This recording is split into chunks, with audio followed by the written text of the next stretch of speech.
안녕하세요 여러분. 오늘은 손흥민 선수의 최근 이적 소식에 대해 흥미진진한 뉴스를 전해드리려 합니다. 뉴캐슬은 내년 챔피언스리그 출전 자격을 확정했습니다. 올해 UCL 우승 가능성이 높은 맨체스터 시티도 다음 시즌 챔피언스리그 출전이 확정되었습니다. 한편 유로파리그 출전 자격을 확보한 리버풀과 맨체스터 유나이티드 두 팀도 UCL을 선택할 것으로 보입니다. 흥미롭게도 언급된 네 팀 모두에게 공통점이 있는데 그것은 이번 이적 시장에서 손흥민 선수를 영입하려는 의사를 모두 보였다는 것입니다. 그렇다면 손흥민 선수는 어디로 갈까요? 맨체스터 시티, 맨체스터 유나이티드, 리버풀, 뉴캐슬 중 어디일까요? 여러분의 추측을 아래 댓글로 남겨주세요. 맨체스터 유나이티드의 경영진이 손흥민 선수를 영입하기 위해 돈을 쓰도록 촉구받았다는 보도가 있습니다. 계획은 샘플을 대체하기 위해 손흥민 선수를 사는 것입니다. 비밀스러운 소스에 따르면 맨체스터 유나이티드는 손흥민 선수를 영입하기 위해 약 150억 파운드, 약 1조 원을 지출할 계획이라고 합니다.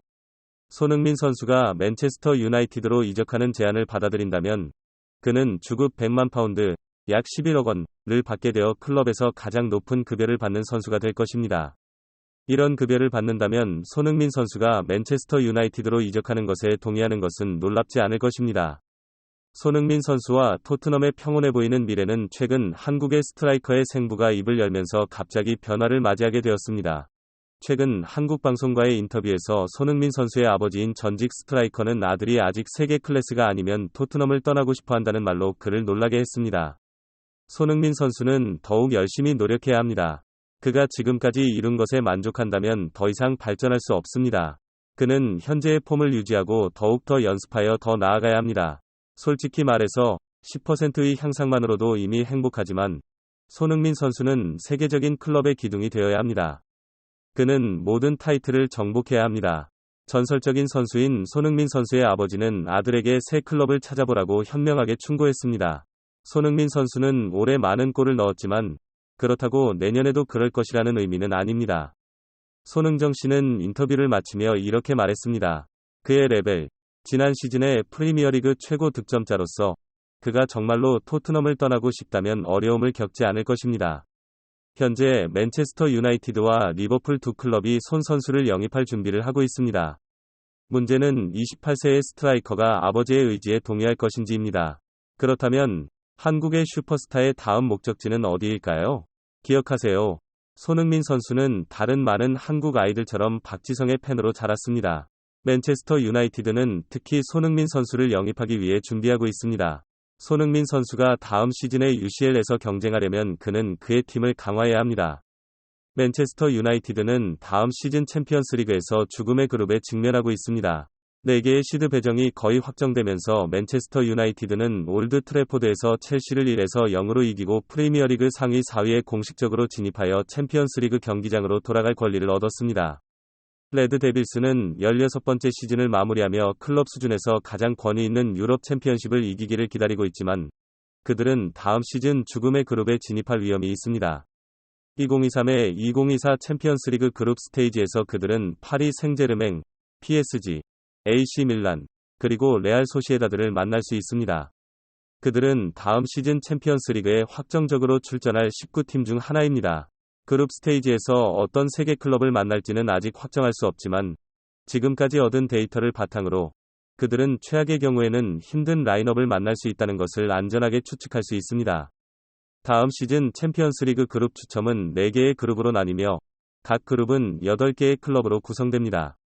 같은 나라의 팀은 그룹 스테이지에서 만나지 않습니다. 미래의 그룹에는 7개의 주요 유럽리그의 우승자와 유로파리그의 우승자가 포함됩니다.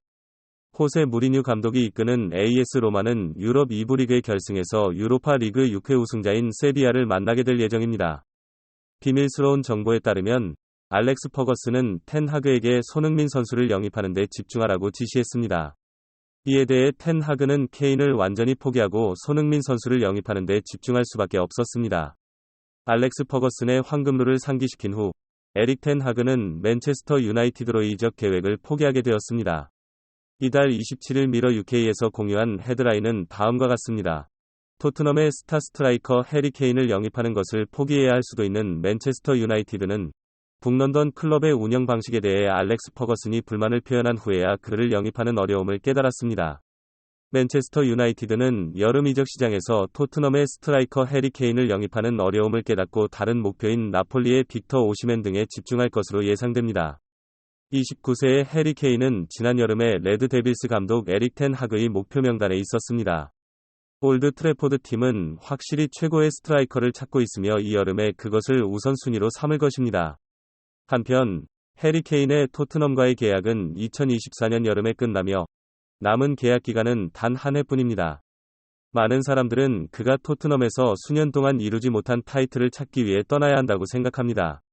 이론적으로 토트넘과 해리 케인 사이에 남아있는 작은 계약은 이번 여름에 잉글랜드 대표팀 주장이 떠나는 문을 열어줍니다. 그러나 토트넘은 이번 시즌 후에 잉글랜드 대표팀 주장을 보내는 것에 대해 결코 의도가 없습니다. 토트넘은 해리 케인이 계약이 끝날 때까지 머무는 것이 더 좋다고 단호하게 주장했습니다.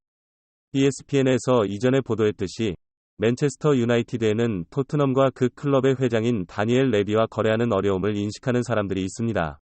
레비는 강력한 협상가로 알려져 있으며 맨체스터 유나이티드의 여름 계획을 방해하고 망칠 수 있는 모든 이적을 연장할 의향이 있습니다. 전설적인 전 맨체스터 유나이티드 감독 알렉스 퍼거슨과 전 CEO 데이비드 길은 2008년 디미타르 베르바토프의 이적 후 다니엘 레비의 토트넘과 다시는 거래하지 않겠다고 맹세했습니다. 그들은 그 약속을 지키고 맨체스터 유나이티드는 그 다음 15년 동안 토트넘 선수와 계약하지 않았습니다. 맨체스터 유나이티드, 실제로 모든 클럽, 특히 프리미어리그에서는 토트넘의 스타 선수를 영입하는 어려움을 알고 있습니다. 맨체스터 이브닝 뉴스 UK는 레비와 협상할지 여부의 딜레마가 올드 트래포드의 부스토리라고 강조했습니다. 맨체스터 유나이